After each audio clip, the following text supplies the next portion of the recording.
Good evening, everybody, and welcome to tonight's edition of The Trouble Begins at 5:30, brought to you by the Mark Twain House Museum. As always, I am Jody DeBrine. I'm the Director of Collections at the Mark Twain House, and I am so happy to welcome you all here this evening. We have a very exciting and smelly lecture coming to us with Hsuan Hsu here with me tonight. First, as most of our audience members probably know, as you guys are mostly regulars by now, short spiel to get us going. First, I want to thank our sponsors. Connecticut Humanities gave us a really great grant this past year for virtual programming for the Trouble at Home and Trouble Begins series. Thank you so much to them for making these programs possible. And then the Center for Mark Twain Studies in Elmira, New York, has been a longtime sponsor of the Trouble Begins series. So thank you to them, and also thank you to them for letting us borrow the name, as they also have a Trouble Begins series. As we go through this evening, all of our guests are able to communicate with each other through the chat feature. It's on the right hand of your screen. Many of you are already in there, so feel free to talk amongst yourselves as we go through tonight's program. But if you have a question for Hsuan, please use the Ask a Question feature at the bottom of the screen. There's the chat.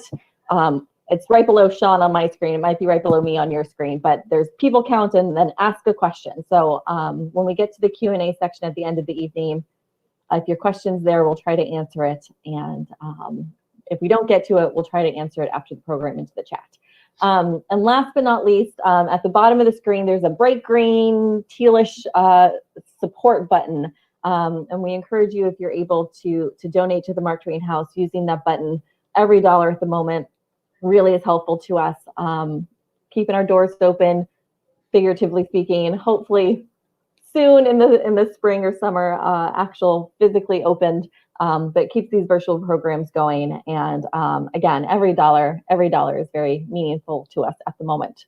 So that's the spiel. And I'm so excited to welcome you, Hsuan. So for those of you who don't know Hsuan, he is a professor of English at the University of California, Davis. He also has lots of books and essays, including this one, Sitting in Darkness, which I am currently halfway through, and I recommend everybody read it. It's super fascinating. But tonight, Hsuan, you will be talking to us about olfactory, so it's the smelling of Twain's books and writings. Is that correct? Yes. All right. Well, I am going to disappear from the screen and turn it over to you, Hsuan, so you can wow us with all the scents. All right. Thanks so much, Jody, for that kind introduction and for inviting me to join this series. I've been just like really blown away by the list of speakers at the Mark Twain House Museum, and I'm honored to be part of it. And I just wanted to also thank Jennifer for the tech support. I'm not very good with tech, so I've benefited a lot from her expertise in getting this set up. And to thank the wider community of Mark Twain scholars out there. Because this is a talk, I don't do a lot of citation in it, but I just have benefited a lot from just the rich scholarship on Twain and conversations and encouragement from a lot of folks in the community. So thank you all. All right, I'm gonna go ahead and switch. And thanks to the audience for taking the time to be here this evening. So I'm gonna go ahead and switch to a PowerPoint at this point. Hopefully this will go reasonably smoothly.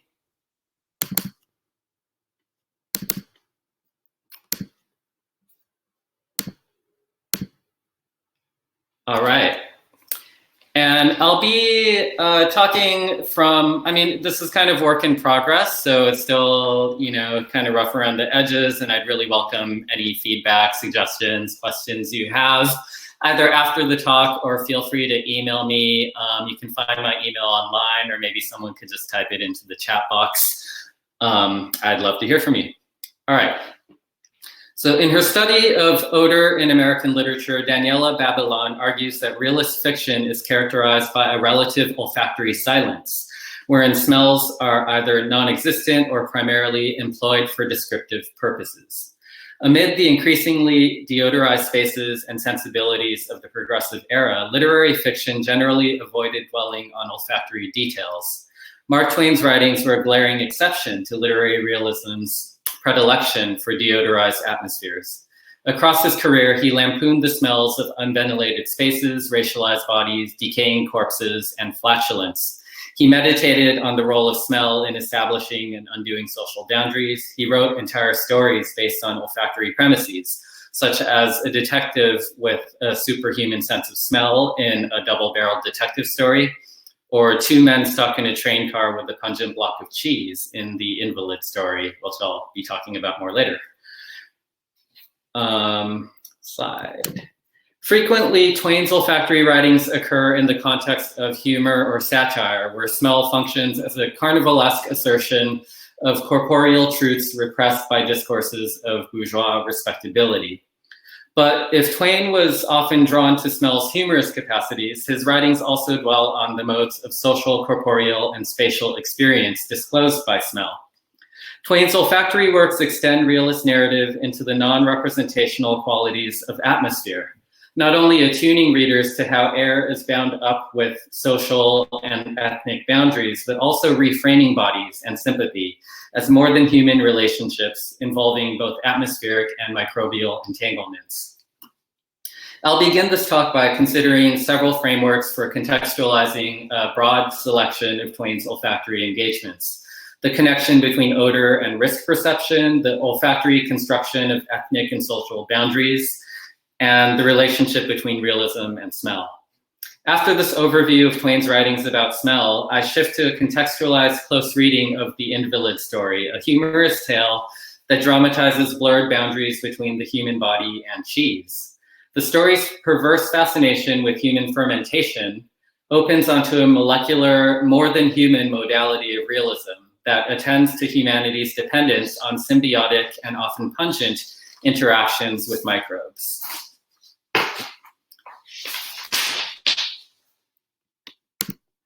Twain's engagements with smell often take the form of the olfactory gag.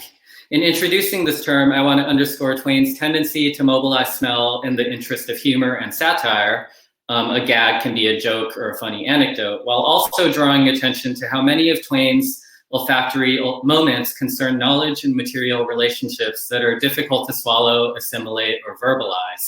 To gag can be to choke on something or to insert cloth in a person's mouth to silence them. These gags are double-edged, blending olfactory humor with unsettling insights concerning smell's transcorporeal nature. To invoke the materialist feminist Ceci Alimo's term, which underscores how olfaction works through the movement of molecules, so the transcorporeal movement of molecules between atmospheric spaces and our bodily cells and microbiomes. Twain's early olfactory gags invoke the miasma theory of disease that was prevalent before the gradual and uneven adaptation of germ theory starting in the mid-19th century.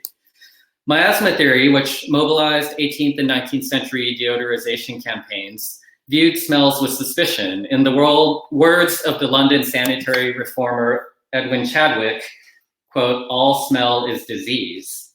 Perhaps miasma theory's most famous appearance in Twain's work is toward the end of A Connecticut Yankee in King Arthur's Court, when bad air from the decomposing corpses of thousands of knights, the poisonous air bred by those dead thousands, as Clarence puts it, sickens Hank Morgan's followers. But Twain began writing about miasma much earlier, and his atmospheric descriptions show extensive familiarity with health discourses about noxious air. In an 1866 letter published to the Virginia City Territorial Enterprise entitled "The Black Hole of San Francisco," Twain likened the atmosphere of the city's police court to the Black Hole of Calcutta, a small cell in which dozens of British prisoners of war allegedly died as a result of being confined in close quarters in 1756. The Black Hole of Calcutta was frequently cited in 19th century ventilation manuals as evidence of the fatal effects of accumulated human odors and exhalations. Claiming that, quote, "the police courtroom with its deadly miasma killed Judge Shepard and Dick Robinson, the old reporter, and will kill Judge Ricks and Fitz Smythe also," Twain goes on to describe it as, quote, the infernalist smelling den on earth, worse than a quote, deserted slaughterhouse festering in the sun, a soap factory, or the salute of the playful polecat. Anticipating the olfactory racism of the Innocents Abroad, Twain also claims that the police court's stench is worse than that of, quote, a sweating Negro. Twain's Black Hole of San Francisco is an unventilated room with only one blocked up window where, quote, drunken, filthy loafers, thieves, prostitutes, China chicken stealers, witnesses, and slimy gutter snipes who come to see and belch and issue smells are banked and packed 4 ranks deep, a solid mass of rotting, steaming corruption. While this description is steeped in aversions that shore up race and class boundaries, it's worth noting that Twain also recoils from the stench of the officer in charge of the court, the lawyers, the court reporters, among whom he is included, and the judge. The rest of the sketch is worth quoting at length. And I think I have it here. Okay. You enter the door of the police court and your nostrils are saluted with an awful stench. You think it emanates from Mr. Hess, the officer in charge. You say to yourself, some animal has crawled down this poor man's throat and died. You step further in and you smell the same smell with another, still more villainous, added to it. You remark to yourself, this is wrong, very wrong. These spectators ought to have been buried days ago. You go a step further and you smell the same 2 smells and another, still more ghastly than both put together. You think it comes from the spectators on the right. You go further and a 4th, still more powerful, is added to your 3 horrible smells, and you say to yourself, these lawyers are too far gone, chloride of lime would be of no benefit here. One more step and you smell the judge. You reel and gasp, you stagger to the right and smell the prosecuting attorney, worse and worse. You stagger, fainting to the left, and your doom is sealed. You enter the fatal blue mist where 10 reporters sit and stink from morning until night, and down you go. You're carried out on a shutter and you cannot stay in the same room with yourself 5 minutes at a time for weeks. The humor of Twain's sketch is deeply ambivalent. On the one hand, it denigrates the smells of Black and Chinese people, as well as suspected loafers, sex workers, and thieves. On the other hand, Twain's olfactory disgust expands to include court officials, lawyers, and the judge himself. Within a crowded, hot, unventilated space, all bodies become pungent and, according to miasma theory, potentially deadly.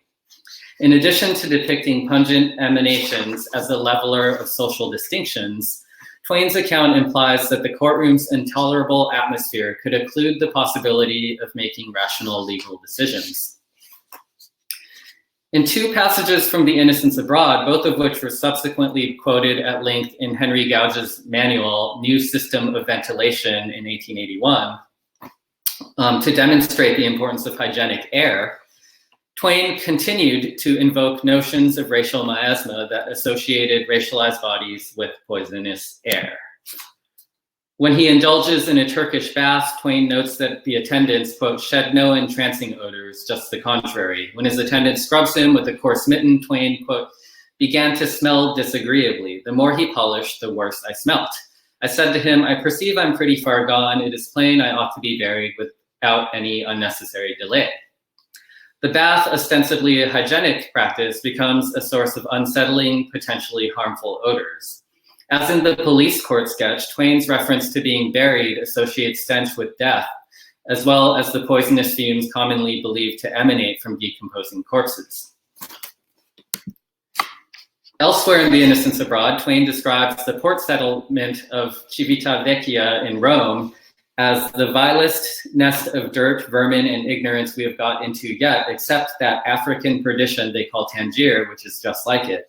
It is lucky the alleys are not wide because they hold as much smell now as a person can stand. And of course, if they were wider, they would hold more, and then the people would die. Here, Twain associates the port's primarily Italian inhabitants with putatively, quote, African qualities, such as dirt and stench.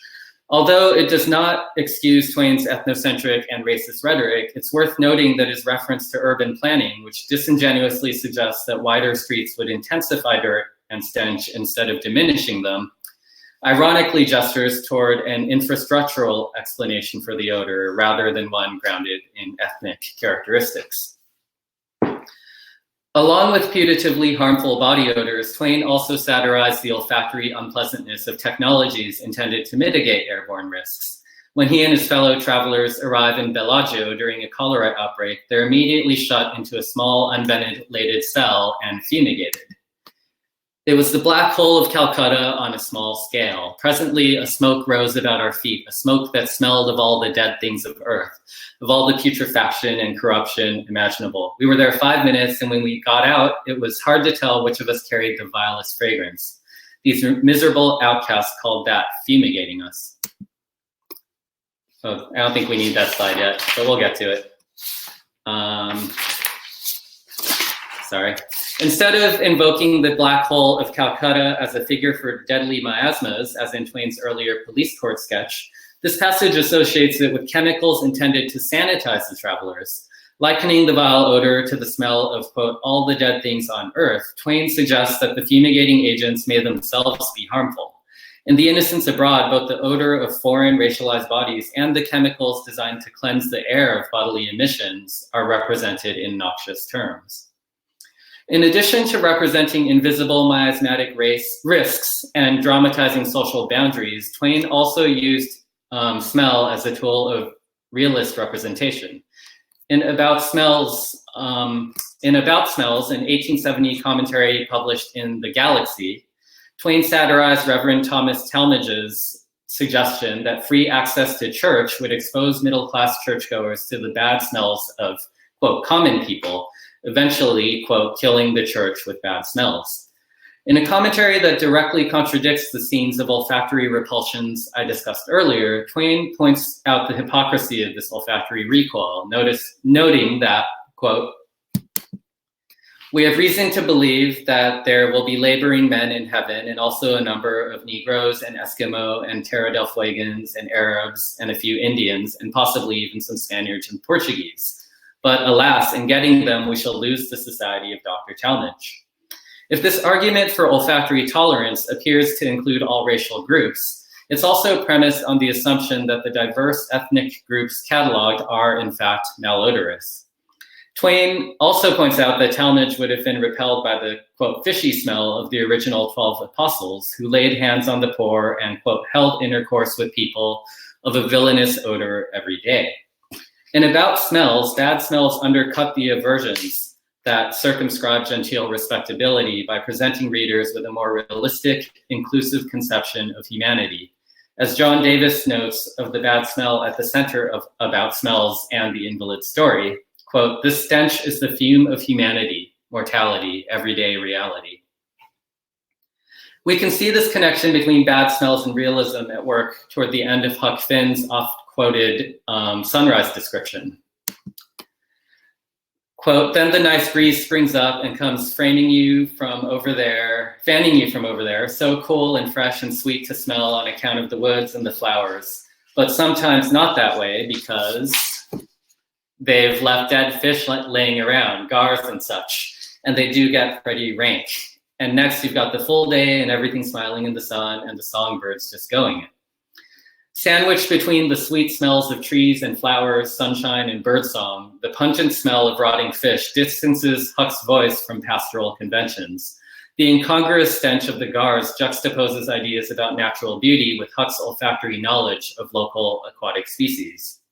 This detail creates what Roland Barthes would call a reality effect by establishing both Huck's local knowledge and his refusal to shy away from unpleasant details for the sake of formal niceties. Where the black hole of San Francisco and the Innocents Abroad employed smell in ways that affirm social and ethnic aversions, About Smells and Huck Finn show how overcoming olfactory aversions can help communicate realist, inclusive values. Water break.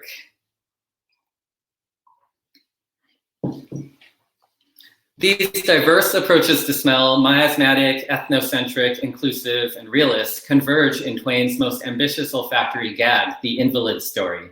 Written in 1877, this tale's publication was delayed by 5 years because Twain's friend and editor William Dean Howells found it tasteless.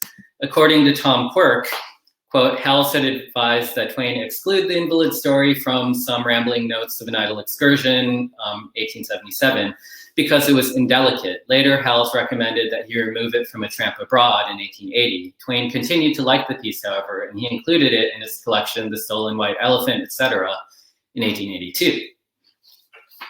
The Invalid story gathers the olfactory themes evident throughout Twain's corpus into a single extended gag, humorously blending the ethnic working class odor of Limburger cheese with risk perceptions, toxic attempts at fumigation, and a realist perspective that extends beyond the scale of the human to encompass microscopic airborne particles and microbial beings. Twain's tale takes the form of a self-identified invalid's account of the etiology of his condition. The narrator recounts that 2 years prior, he was asked to bring the remains of his childhood friend home to Wisconsin. However, he mistakes an oblong box of guns for his friend's coffin.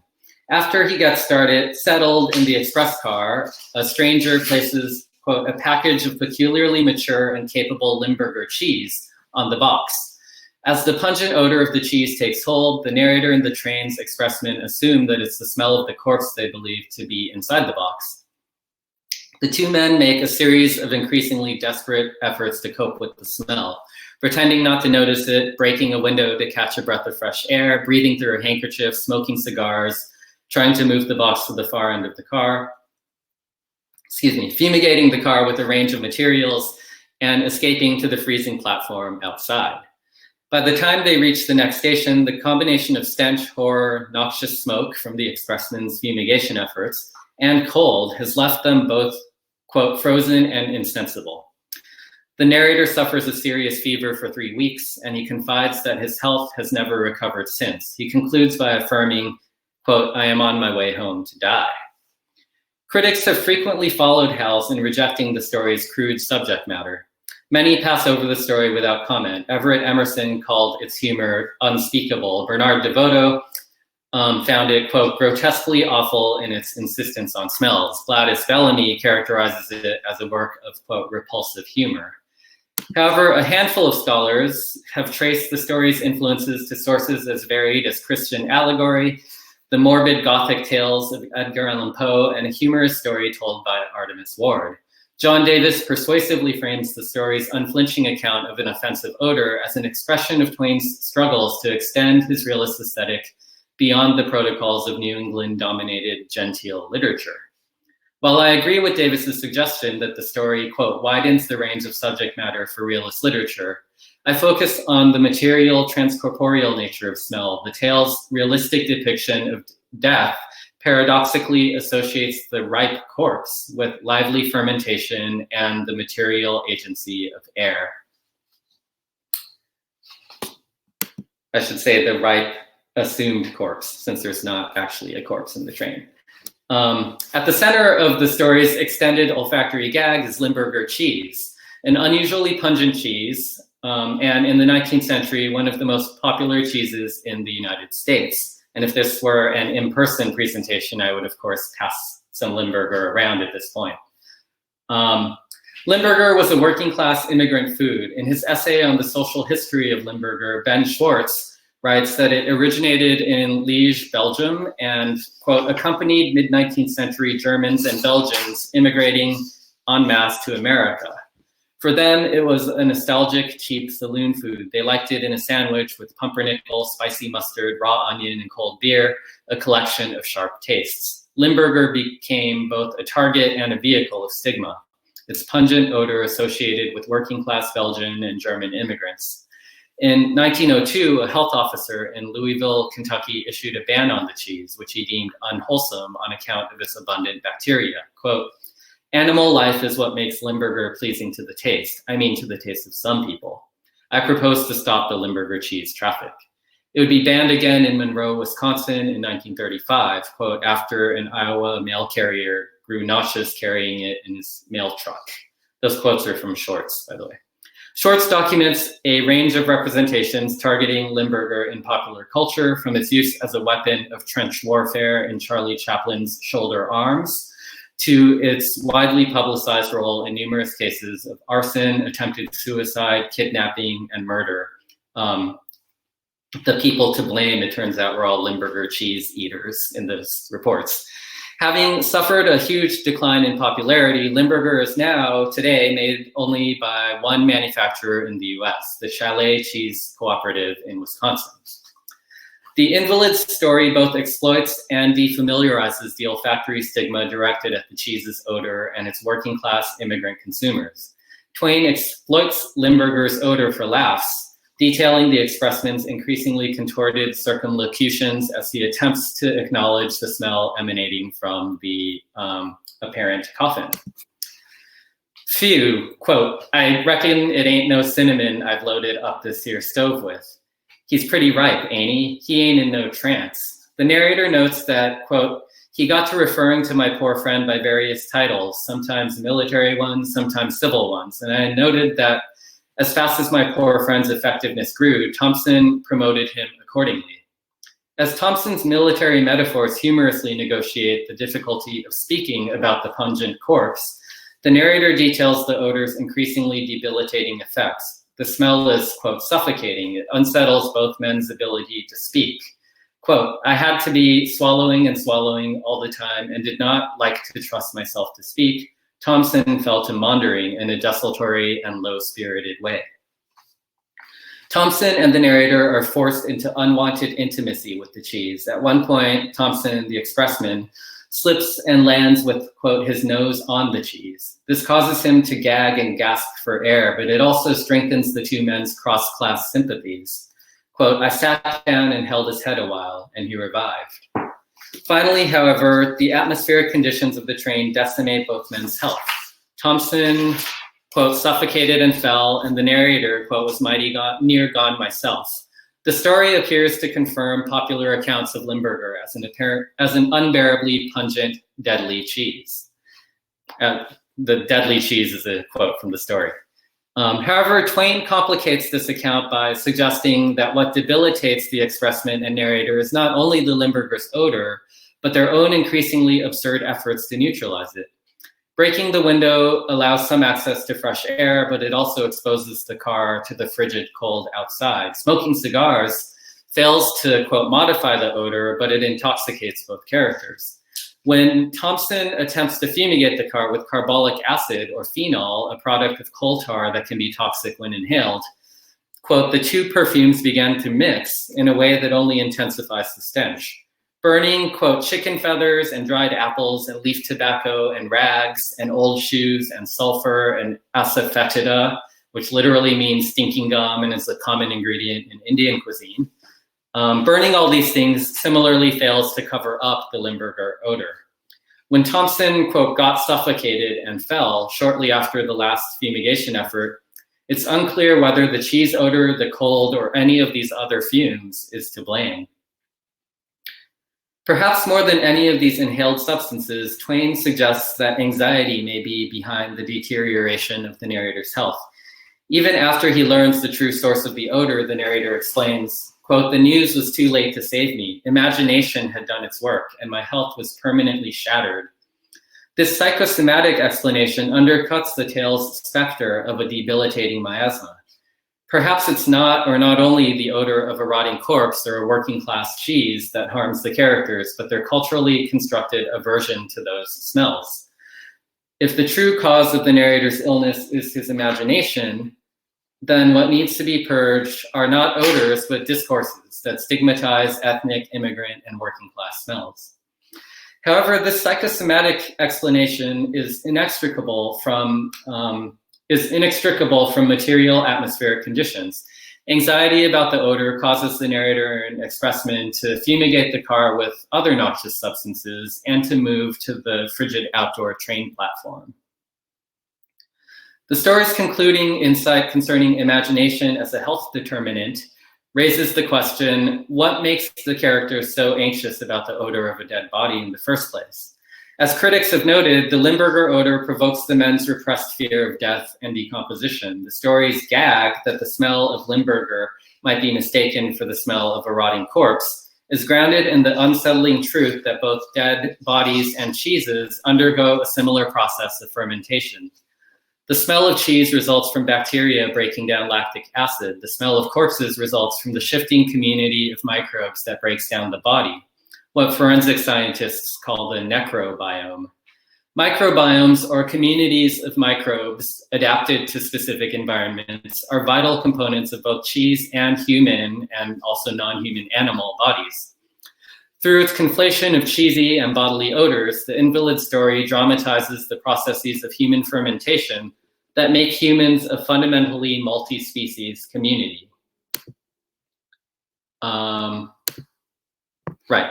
Okay, so these two quotes are meant to kind of demonstrate the distinction between microbial and kind of like human-centered readings of the smell, right? So John Davis, this stench is the fume of humanity, mortality, everyday reality. And then Melody Jew, the critic Melody Jew explains, quote, to really understand the production of bodily smell, you have to consider the holobiont, the sum of the body plus its microbes. Viewed in connection with its microbiome, quote, this is still Jew, the human body is not just an individual, but also an environment that hosts a whole community of microbes whose composition varies from person to person. The implication is that what we think of as a person's individual smell is actually the collective exudation of our symbiotic microbial communities. This multi-species situation conditions both the emission and perception of smells. If our microbial interactions generate organic odors, our olfactory sensitivity is also affected by our volatile nasal microbiome. As Twain demonstrates through Thompson's repeated personifications of the body/cheese, even an apparently inanimate object is shot through with microbial life. As the characters become increasingly less lively, so nerveless, low-spirited, and insensible over the course of the story, the expressman endows the putative corpse with more and more agency and authority. Thompson speaks of the body's, quote, ambition. He gradually promotes it from a colonel to governor in an elaborate pun on the term rank, and eventually concedes to the odor by saying, quote, the governor is fixed so he can outvote us.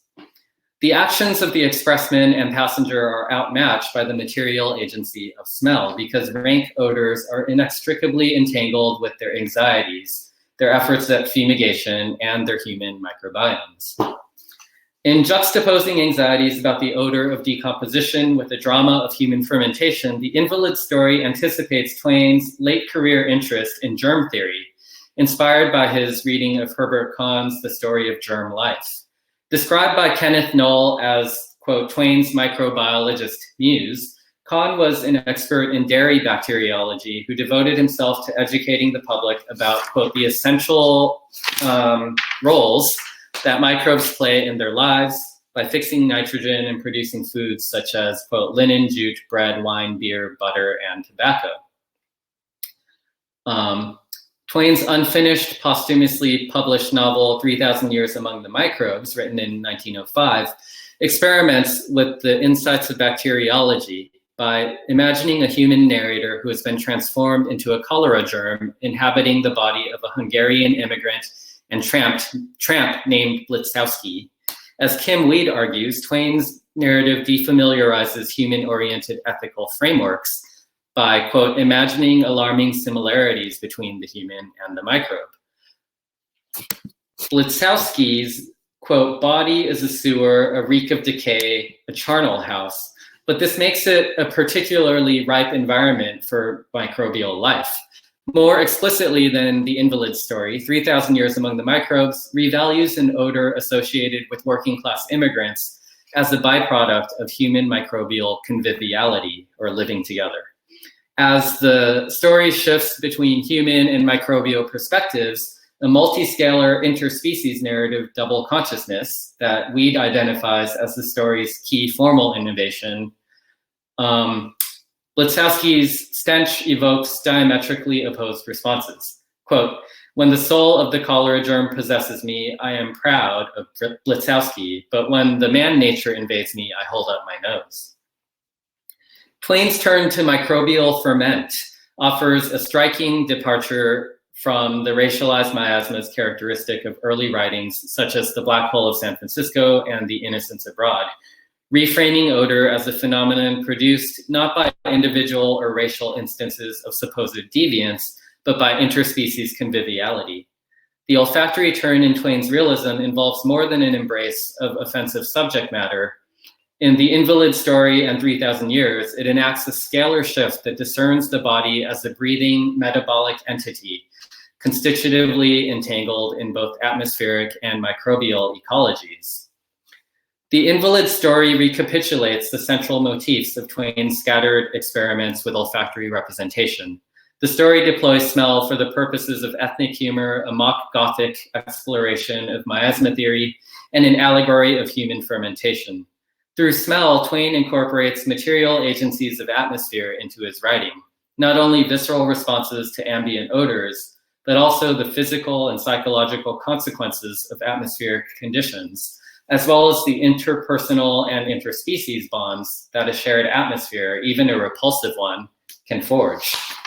Twain's olfactory realism explores how social distinctions such as race, ethnicity, and class work not only through discursive means, but through modes of perception and embodiment conditioned by modernity's stratified atmospheres.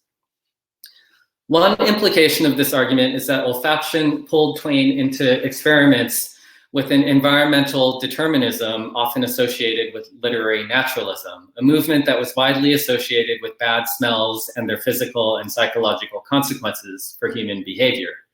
As Max Nordau wrote in an attack on naturalism's lack of discretion, quote, "The vanguard of civilization holds its nose at the pit of undiluted naturalism." Beneath the frontier humor of the Invalid Story is a drama of human health beleaguered by noxious atmospheres, a drama that anticipated similar treatments of debilitating smells and bad air in works like Theodore Dreiser's Sister Carrie, Jack London's The People of the Abyss, and Frank Norris's Andover and the Brute.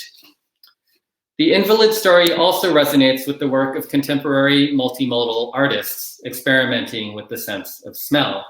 In 2013, the olfactory artist Sissel Tolles collaborated with the biologist Christina Agapakis to create Self-Made, a series of cheeses grown with bacteria sourced from the feet, armpits, belly buttons, and mouths of donors, who included the artist Olafur Eliasson and the food critic Michael Pollan. Blending conceptual art with synthetic biology, Self-Made materializes the process of human fermentation that haunts the Invalid Story. These microbial sketches, as they're called, convey individual body odors by reproducing each donor's unique, quote, human microbial ecology. In their statement, Agapakis and Tolles write, quote, "Many of the stinkiest cheeses are hosts to species of bacteria closely related to the bacteria responsible for the characteristic smells of human armpits or feet. Can knowledge and tolerance of bacterial cultures in our food improve tolerance of the bacteria in our bodies?" End quote. In exploring this question, Self-Made extends Twain's consideration of the ways that more than human ecologies of fermentation might recast our views of social and racial boundaries sustained by olfactory norms. And that is the end of the talk. So thanks. I'm going to stop sharing the screen now so that I can see the chat box and anything else there is to see. Thank you so much, Sean. Oh, it's so fascinating. I love that they grew, sorry for my cat. I love that they grew cheeses from people's armpits. That's disgusting, but I love it. So we do have a couple questions, and I have a question for you before we get to the audience one. I see when I was reading your bio for putting this together, you have another article or book, The Smell of Risk, Environmental Disparities in Olfactory Aesthetics. What got you on this topic of smells and olfactory and Twain, and how did this article come about, or forthcoming essay come about? Thanks for the question. So I was working on literary naturalism. So that paragraph towards the end of the talk is kind of like a trace of this trajectory. But I was thinking a lot about literary naturalism and kind of its sort of influences on contemporary literature and environmental writing. And one of the directions that I took was thinking about smell, because naturalists just thought a lot about smell, right? Because they were interested in kind of extraordinary circumstances and often circumstances of deprivation and kind of bodily transformation by, degraded urban environments, things like this. So I kind of thought about, like the way they're writing about smell and the way that that connects with the ways that people writing about environmental justice talk about smell, and that they kind of leverage smell as a sort of a tool of citizen science, right? It's a way to kind of sense things about the environment that you might not otherwise know about if you don't have access to like scientific expertise or like measuring tools. So that led to me writing a book about like smell and environmental risk, in which I also kind of spent some time thinking about olfactory artists. And partly because like there are a lot of people making art with smell now, and I find that like really fascinating. And a lot of the criticism that I found on it tended to be kind of tongue in cheek, right? Like just kind of look at this silly thing that people, or kind of like spectacular thing people are doing. But there didn't seem to be like a consistent or established framework for understanding what was at stake for the artists. So I was kind of thinking about that too. So I wrote this book, and then the Twain piece is kind of like, again, somewhat preliminary. I just, have been interested in the Invalid story for quite some time. And he was kind of on my list of 19th century writers who were unusually interested in smell, right? Because there aren't that many that I'm aware of, at least. And if folks have more recommendations, I'd love to get them. But from what I have encountered, like Melville has some amazing descriptions of smell. And Twain seemed, just like much more willing to go there than a lot of other authors, right? Within a context where it was kind of taboo. I mean, as you saw with the Howells kind of discussion, it was seen as, just not a subject to be thinking about or talking about. That's Thanks. so interesting. Yeah, no, I'm sure it's still a thing, but a few years ago, in the museum world, there was a huge discussion about adding smells to exhibits as well. Especially in historic houses like the Mark Twain House. Like, so you walk into the kitchen and you can smell the bread, or you walk into the, ladies' room and you can smell the perfume and those kinds of things, and how to get those senses, tap into that sense as well as the sight and the sounds. And it's not something that a lot of museums have pulled off successfully, but maybe one day. But you should have a contest to stay in a room the longest with a block of Limburger cheese. Right. I think that, when we can have people back on site, I definitely think that should be something. All right. Questions from the audience.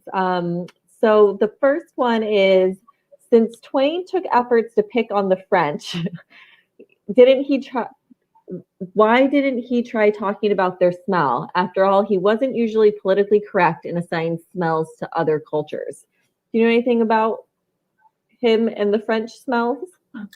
I don't. I mean, I wouldn't be surprised if he talked about French smells somewhere in his work. None of it's kind of like occurring to me right now. If anyone in the audience has references, I'd love to see them. But yeah, I mean, I guess partly, I think the pattern that I see in his work and in a lot of, writing by his contemporaries is that smell tends to get associated with, bad smells tend to get associated with ethnic, class, and race boundaries, right? So if his take on French culture, I think, had a different kind of orientation, right? It was more about like pretentiousness, perhaps.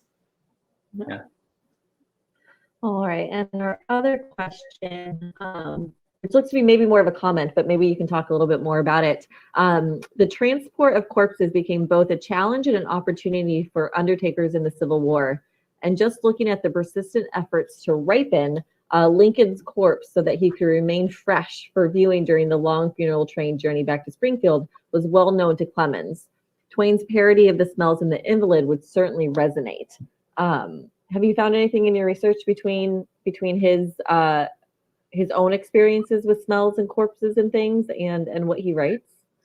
I have not, but that's really fascinating, and I'm grateful for that reference about Lincoln's corpse. I mean, that's really like really interesting and morbid. Yeah. Yeah, yeah. I think anytime, you know, whether it's the cheese smelling like a corpse or actual corpses, I think that there's, for as morbid as it, I think people are drawn to it. Like it's something like, I think all of us in the audience, when you mentioned Limburger cheese, like we all know what that smells like, and there's like this fascination with it. And you know, I don't know. I think it's such a, what they say, you know, like a smell brings back more memories than almost anything else. So I think it's really interesting that we all kind of have this fascination, whether it's morbid or not, on all of these smells. So. Yeah, I actually don't have a sense of what Limburger cheese smells like. I've never smelled it. And oh, really? That was going to be one of my other questions to you is how often do you have to smell Limburger cheese? And do you walk into rooms now and like, what am I getting from this? And, you know, like sniff really, really deeply. I definitely try to pay more attention to smell, just like in my everyday life. And I mean, especially during the pandemic, I think we're all kind of in a much more, I don't know about all, but many of us, and definitely myself, have a much more impoverished kind of olfactory set of experiences, right? In part because we never go near other people or into their spaces. Yeah. So yeah, I feel like life has been fairly deodorized for the last 2 years. And of course, that's exactly like a public health kind of thing, right? So a lot, even though miasma theory has been largely discredited, I actually think that like there are a lot of aspects of it that are still kind of like, you know, relevant to things that are going on today, even if, you know, they're not relevant through the exact science that miasma theory was theorizing. Yeah. So another question just came in. So maybe you don't know this because you don't know what Limburger smells like, but the question is there a big difference between the smell of a human corpse and Limburger cheese? Is there also a sly dig at the expertise of human scent capabilities in the Invalid's tale? Twain seems to sense the perception of other human scent perception is rather greater than it is. So do you know how they compare? I don't. I mean, I would guess that like there's a kind of like odor of decomposition, right? And you know, like fermentation that might be shared. I've read about this, but I should definitely like add the details to the article. But like what chemicals, right? Like cheese production and decomposition have in common. So yeah, I think that, but I also think that, I mean, at least within our experience, right? Like I also haven't smelled a decomposing corpse, and I was gonna say I've smelled the cheese, but I haven't smelled a corpse, so I can't personally. It would be something to learn through reading, I hope. Mickey Suffer, one of our speakers earlier in the season, just says, "Get thee to a cheesery." So she's all on board for you going to a cheesery. Absolutely, yeah. I mean, I think the thing about Limburger is, as I was saying, there's only one place that still manufactures it in the U.S., right? So it's very rare. I mean, I look for it from time to time when I'm at cheese shops because I would love to smell it. Yeah. Kind of going back to the second part of that question, you know, is there also a sly dig at the expertise of human scent capabilities? I wonder how, in your research, either for this article or your book, how reliable is our sense of smell? I mean, I think, you know, we smell something and we immediately, our mind goes to something like, oh, there's a rotting smell on this train. It's obviously a corpse when it could be cheese. You know, like how well can we trust our nose? Do you know? Well, I think that it varies, and the reason it varies is that olfactory kind of sensitivity is like highly trainable. So this is something that the kind of like science studies person Bruno Latour has written about. He did a like participant observation where he took a perfumer kind of training kit and the sort of like training sessions that went along with it. And found that like just, you know, like relatively basic training, like hugely enhanced his ability to be specific about like, you know, what he was smelling. So yeah, it would vary from person to person. And that's part of why I think that like actually paying attention to smell, thinking about it, like actually helps us to be more precise about, what it is we're smelling. But it is, it is a sense. So another reason I got interested in writing about it is it's a sense that's always or often been dismissed by like Western philosophers, Western aesthetics, because, for a range of factors, right? Because it's involuntary, it's difficult to verbalize, and it's seen as like too subjective to kind of like get people to even agree on, right? Or to be precise about. Yeah. I remember going to Paris as a high schooler and visiting a perfume factory, and I thought it was the coolest thing that you could be a nose as your profession, and trained to know all those scents and everything. That's fascinating.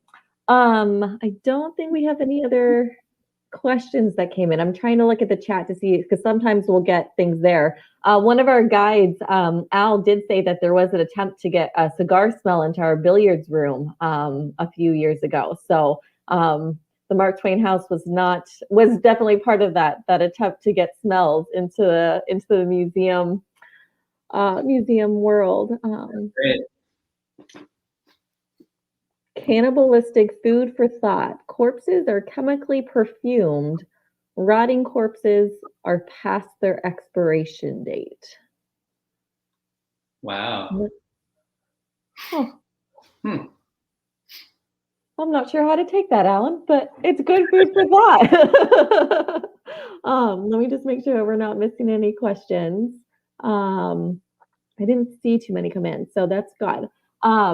But thank you so much. This has been really interesting. I'm really excited to see your final essay and read it and see where you go with this. It's such a fascinating topic. And I think I told you, when we were in the green room, like, I never really thought about the smells in books, but now when I'm reading, I'm gonna pay a little bit more attention to how they transport me to the scene and give me that imagination in my mind. So thank you so much for joining us this evening.